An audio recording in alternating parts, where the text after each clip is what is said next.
Hello बच्चों, आज हम लोग को इंट्रोडक्शन पढ़ना है 1.2 का सेट का। अभी तक हम लोगों ने 1.1 का एक्सरसाइज किया और उसका इंट्रोडक्शन पार्ट पढ़ा।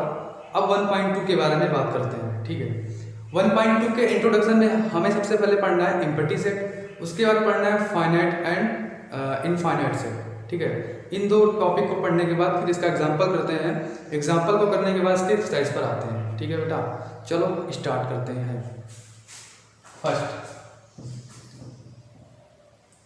Empty set.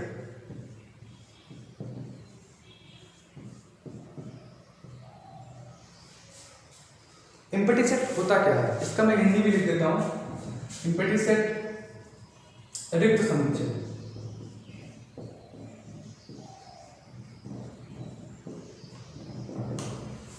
रिक्त समुच्चय एम्पटी सेट होता क्या है बेटा? A set which does not contain any element। समझे? एक ऐसा सेट जो कोई भी एलिमेंट ना रखता हो, ठीक है। ऐसे सेट को एम्पटी सेट बोलते हैं। तो मैं यहाँ पे लिख देता हूँ, a set which does not contain an element। A set which does not contain any element। तो ऐसे सेट को हम क्या बोलेंगे बेटा?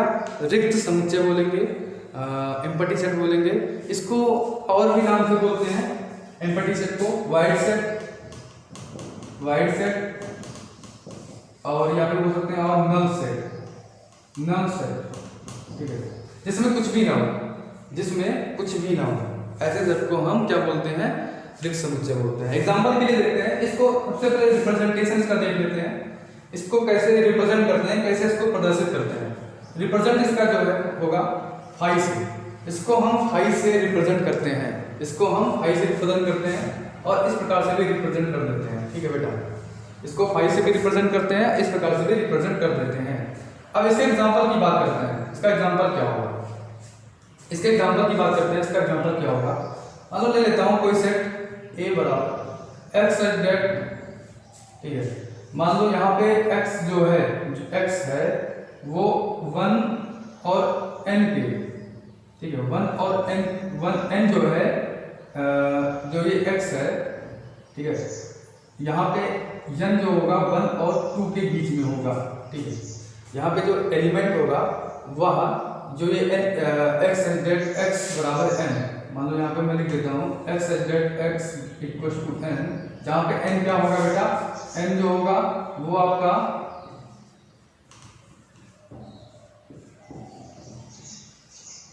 टू के बीच में होगा। n जो होगा 1 और 2 के बीच में होगा। लेकिन यहाँ पे एक बात और लिखी गई है, where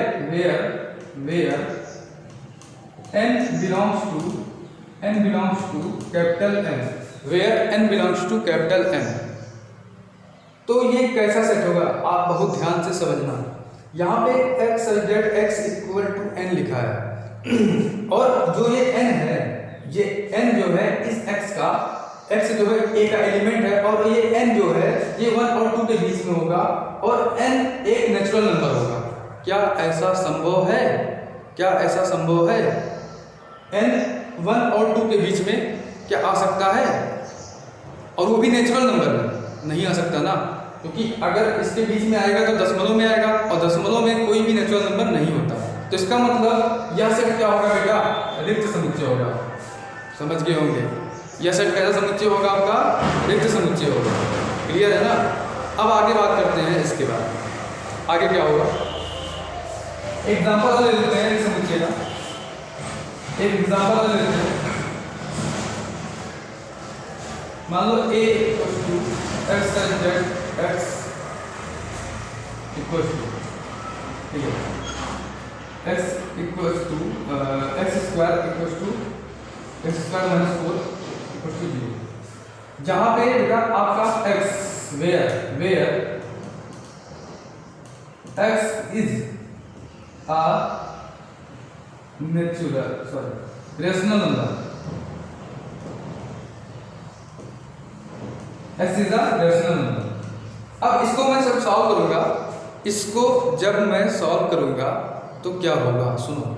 जब मैं इसको सॉल्व करूँगा, यहाँ पे आएगा x square minus 4 equal to 0, x square equal to 4, यहाँ से आ जाएगा एक्स, ठीक है, यहाँ पे हो जाएगा, सॉरी 4 मत लो, 4 लोगे तो आ जाएगा, यहाँ पे 2 लो, यहाँ पे क्या लेना आपको 2, तो जब यहाँ पे 2 आ जाएगा तो यहाँ पे हो जाएगा एक्स बराबर √2। तो यहाँ पे आप एक बात बताओ, √2 कौन सा नंबर होता है, रेशनल नंबर होता है कि इरेशनल नंबर होता है? मैंने आपको पहले वीडियो में बताया था कि √2, √3, √5 ये सभी इरेशनल नंबर होते हैं, क्योंकि इनका जो फॉर्म होता है p/q के फॉर्म में नहीं लिख सकते इनको, p/q के फॉर्म में हम इनको नहीं लिख सकते, इसलिए यह क्या होगा, इरेशनल नंबर होगा। लेकिन यहाँ पे कंडीशन दी गई है where x is a rational number, where x is a rational number. इसका मतलब ये कैसा सेट होगा, यहाँ पे कुछ नहीं मिल रहा है, इसका मतलब a = 5, ये कैसा सेट होगा, आपका नल सेट होगा, एम्प्टी सेट होगा, जिसे बोल सकते हैं रिक्त समुच्चय होगा। आप लोग बहुत ही अच्छे से समझ गए होंगे एग्जांपल के साथ, ठीक है। आगे बात करते हैं, आगे बात करते हैं एम्प्टी सेट के बाद finite set and infinite set. Finite set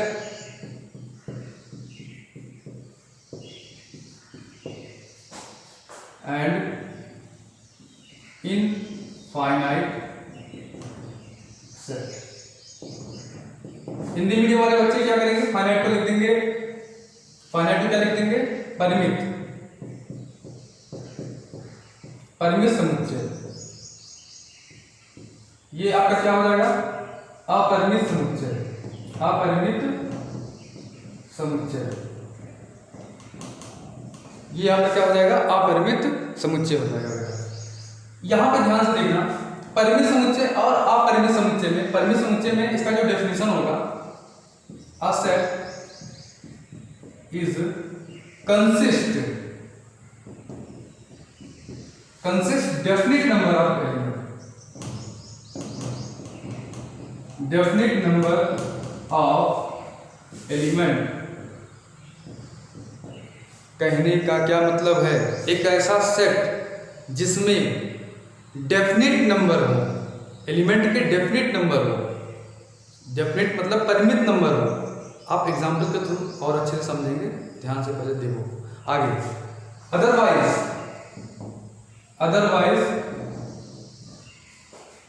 क्या हो जाएगा, infinite set. A set is consist definite number of element, वो सेट क्या हो जाएगा, फाइनाइट सेट हो जाएगा। अदरवाइज अगर ऐसा नहीं होता है तो इनफाइनाइट सेट हो जाएगा, इनफाइनाइट सेट। फॉर एग्जांपल के लेता हूं मैं, एग्जांपल ले लेता हूं, एग्जांपल में लेता हूं a = 1 2 3 4, ठीक है, a = 1 2 3 4। अब यहाँ पे ये बेटा क्या हो गया आपका, डेफिनिट मतलब परिमित समुच्चय, जिसे बोलते हैं इंग्लिश में फाइनाइट सेट। जैसे ही मैं यहाँ पे ऐसे लिख दूंगा 1 2 3 4 डॉट डॉट डॉट डॉट, ये आपका क्या हो जाएगा बेटा, ये आपका इनफाइनाइट सेट हो जाएगा। अब मेरी बात को सुनना, एक दो एग्जांपल आपको और बताते हैं, एक दो एग्जांपल आपको और बताते हैं। जैसे मैं बोल दूं W कोई सेट है, ठीक है, W is day of the whole month. तो यहाँ पे पूरे मंथ का W कोई सेट है बेटा, W कोई सेट है, पूरे मंथ का दिन है, दिनों की संख्या है। तो बेटा ये क्या होगा, आपका परिमित होगा, मतलब क्या होगा, फाइनाइट होगा। अगर मैं ये कह दूं, मान लो A is the solution of the x² - 4 = 0, A is the solution of the x² - 4 = 0। तो यहां से अगर मैं बात करूं A x² - 4 = 0 की, तो यहाँ पे x बराबर क्या आ जाएगा, +-2 आ जाएगा, जो कि इसके दो सॉल्यूशन आ रहे हैं, +2 -2। तो ये कैसा सेट होगा, सोचो बताओ कैसा सेट होगा, मैं सुन रहा हूँ, आप बताएंगे। ये आपका फाइनाइट सेट होगा, इसके दो सॉल्यूशन मिल रहे हैं, ठीक है। अब अगर मैं ये कह दूँ, एक बहुत ही अच्छा एग्जांपल मैं लेता हूँ, अगर मैं ये बात कह दूँ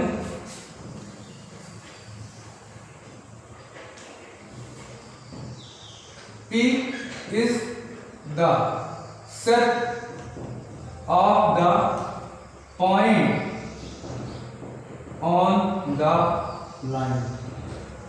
किसी लाइन पे, ठीक है, यहाँ पे लिखा है P is the set of the point on the line। तो P जो है पॉइंट है, पॉइंट का सेट है किसी लाइन पर, पॉइंट का सेट है किसी भी लाइन पर। आप अगर लाइन बनाते हो, ध्यान से देखो, आप लाइन बनाते हो तो यहाँ पे P जो है पॉइंट का सेट है। तो बेटा यहाँ पे क्या बताओ, इतने पॉइंट होंगे यहाँ पे, क्या हम पॉइंट को काउंट कर सकते हैं? क्या यहाँ पर मैं पॉइंट को काउंट कर सकता हूँ? यहाँ पे पॉइंट को काउंट ही नहीं कर सकता। इसका मतलब ये कैसा समुच्चय है, कैसा सेट है? Infinite set. बहुत ही अच्छा एग्जांपल है।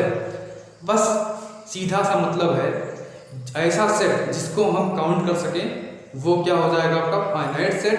एक ऐसा सेट जिसको काउंट ना कर सकें, ठीक है, वो आपका हो जाएगा इनफाइनाइट सेट।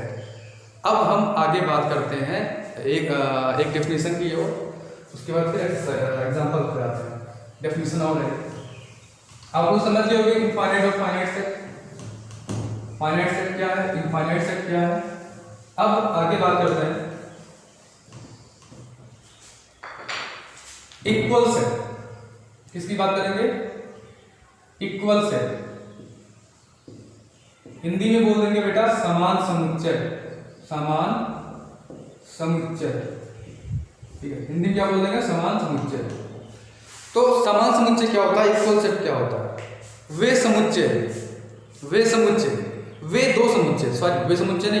दो समुच्चय जिनके एलिमेंट्स सेम हो। वे दो समुच्चय जिनके एलिमेंट्स सेम हो, ठीक है, वैसा समुच्चय क्या हो जाएगा? इक्वल समुच्चय, मतलब समान समुच्चय, इक्वल सेट हो जाएगा। एग्जांपल देखते हैं, बहुत ही अच्छे समझना। जैसे एग्जांपल में लेता हूं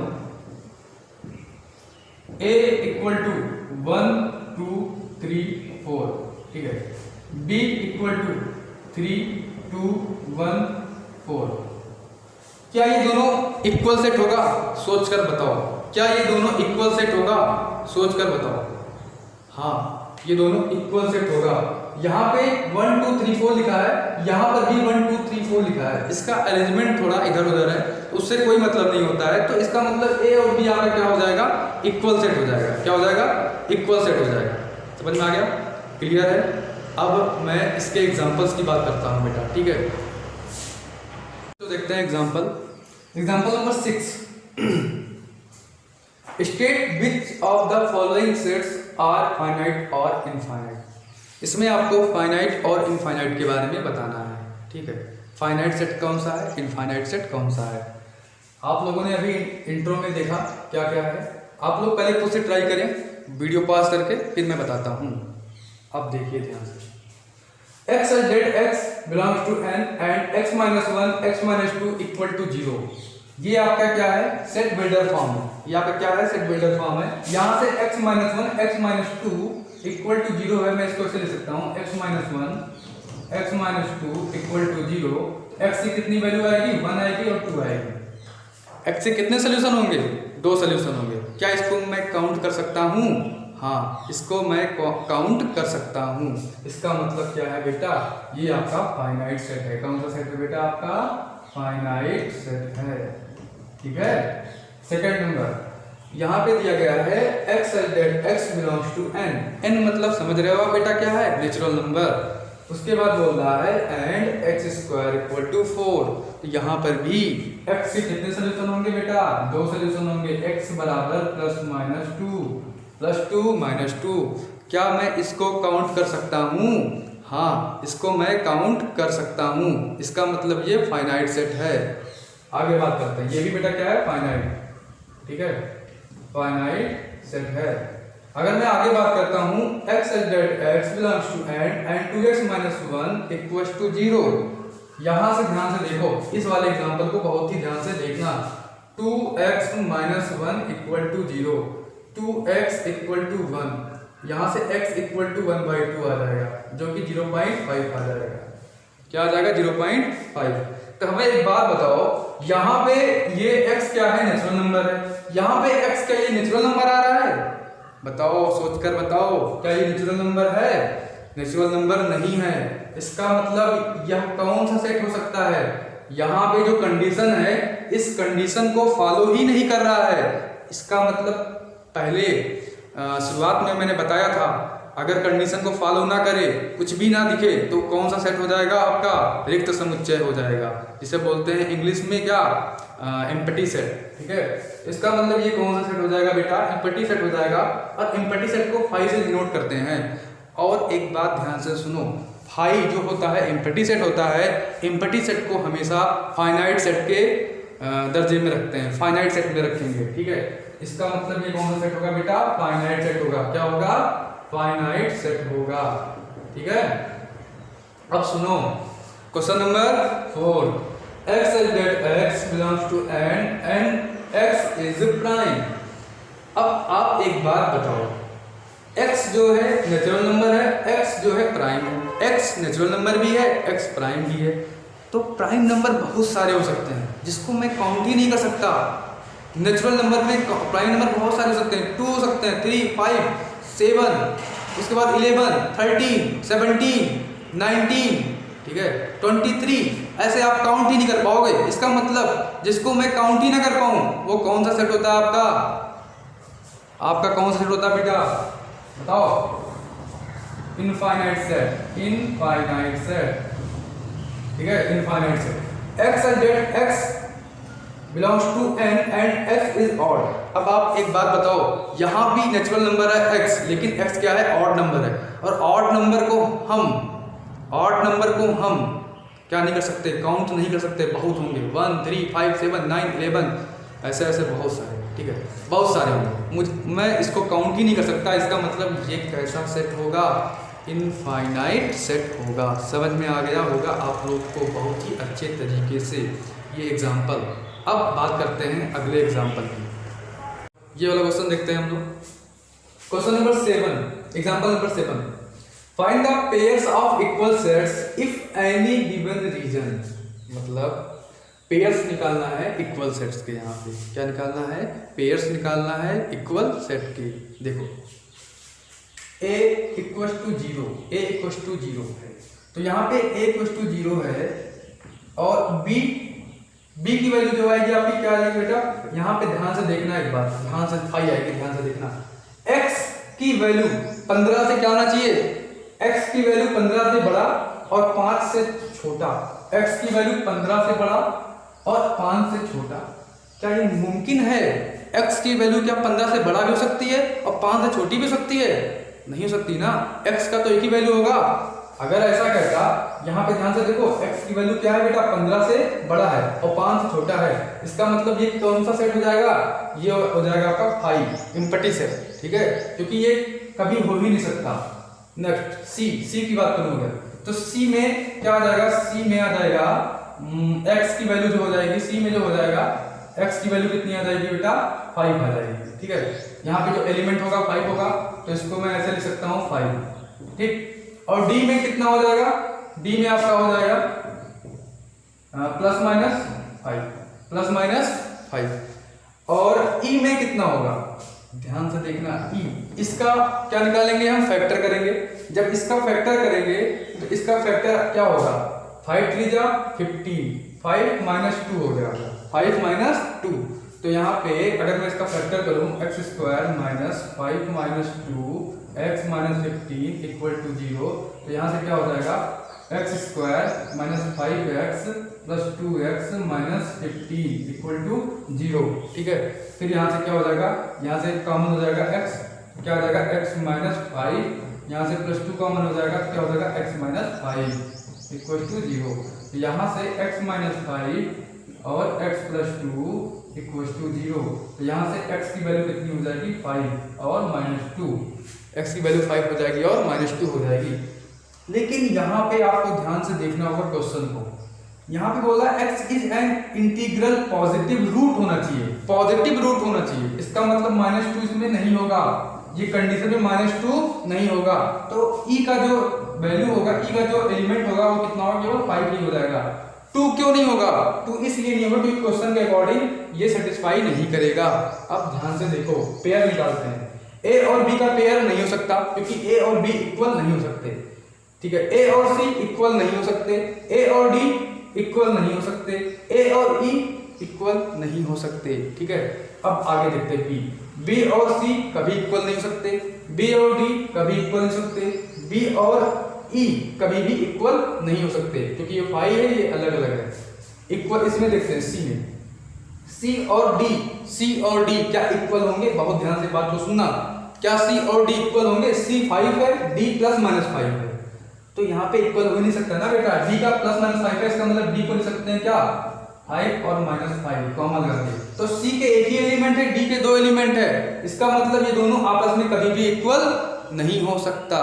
अब आगे देखते हैं सी का अगर मैं ई के साथ कराऊंगा, सी और ई ध्यान से देखो, C equal to 5, E equal to 5, इसका मतलब सी बराबर ई हो जाएगा। सी और ई आपका क्या होगा बेटा?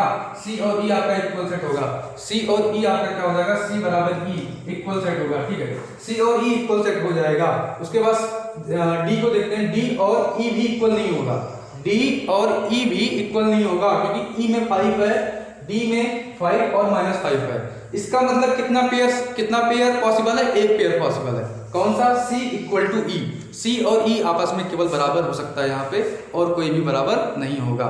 आगे देखते हैं अगला एग्जांपल देखते हैं बच्चों एनसीईआरटी 1.2 के इंट्रो का, ठीक है। यहाँ पे है which of the following pairs of sets are equal. कौन कौन से पेयर्स इक्वल है बताना है आपको। पहला आपका है x the set of letters in alloy and b the set of letters in loy। आपको पहले खुद से ट्राई करना है, ठीक है। पहले आप खुद से ट्राई करिए, फिर उसके बाद सॉल्यूशन को देखिए। ध्यान से देखो, इसमें क्या हो जाएगा। अगर मैं x the set of the letters in alloy, x को मैं लेता हूँ, पहला सॉल्यूशन है, पहले का सॉल्यूशन है, तो यहाँ पे क्या हो जाएगा, alloy को मैं कैसे लिखूंगा? ALOY। जो रिपीट करते हैं उसको एक बार लिखते हैं बेटा, जो रिपीट करते हैं उसको एक बार लिखते हैं। एंड सी को क्या लिखूंगा? लॉयल को LOYA। ध्यान से देखो, LOYA क्या दोनों इक्वल हैं? 100% इक्वल है। अरेंजमेंट अलग अलग है बट इक्वल हैं, ठीक है। अब देखो सेकंड वाले एग्जांपल की मैं बात करता हूं। सेकंड वाले एग्जांपल में क्या होगा? A equal to n such that n belongs to z। z आपका क्या होता है? z आपका क्या होता है बेटा? z आपका इंटीजर होता है। z आपका क्या होता है? इंटीजर बताया था। अब यहाँ पे देखो, तो यहाँ पे n square less or equal 4, तो इसके जो सेट्स बनेंगे a के जो एलिमेंट्स होंगे क्या क्या हो सकते हैं? 1 को मैं लूंगा, 1 का स्क्वायर 4 से लेस आर इक्वल होगा, 4 से लेस आर इक्वल होगा। एंड 2 का स्क्वायर क्या होगा बेटा? 2 का स्क्वायर 4 से लेस आर इक्वल होगा। अगर मैं 3 पे जाता हूं तो 3 का स्क्वायर 4 से क्या हो जाएगा? ग्रेटर आर इक्वल हो, ग्रेटर हो जाएगा, इक्वल नहीं ग्रेटर हो जाएगा, ठीक है। अब यहाँ पे मैं आता हूँ, 3 पे नहीं जा सकता क्योंकि 3 का स्क्वायर 9 हो जाएगा। इधर आता हूँ, अगर मैं 0 पे लेता हूँ तो 0 का स्क्वायर क्या होगा आपका? 0 का स्क्वायर, ठीक है, 4 से लेस ही होगा। अगर मैं -1 का स्क्वायर लेता हूं तो -1 का स्क्वायर भी क्या होगा? लेस होगा 4 से। और -2 पे अगर आता हूं तो -2 का स्क्वायर भी लेस आर इक्वल होगा 4 के। तो इसका जो एलिमेंट होगा ए का, ये होगा सेट ए का एलिमेंट। एंड सेट बी के एलिमेंट की बात करता हूं। सेट बी के जब एलिमेंट की बात करूंगा तो यहाँ पे x such that x belongs to R and x square minus 3x plus 2 equals to 0। इसका फैक्टर करते हैं तो क्या होगा? फैक्टर 2 और 1 होगा। क्या होगा बेटा? फैक्टर 2 और 1। आप लोगों को फैक्टर करना आता ही होगा, 11 तक पहुंच गए होंगे, इसलिए बताया नहीं, तो आप लोग समझ गए होंगे। x square minus 3x plus 2 equal to 0 का फैक्टर क्या होगा? 2 और 1 होगा। क्या यहाँ पे a और b आपस में इक्वल है? सोच लो, क्या a और b आपस में इक्वल है?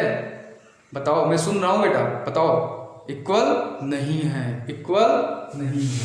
तो यहाँ पे इसका मतलब a is not equal to b, और इसमें क्या हो जाएगा? x equal to b। आपका इंट्रो पार्ट 1.2 का कंप्लीट होता है बेटा। 1.2 का इंट्रो पार्ट कंप्लीट होता है विद एग्जांपल।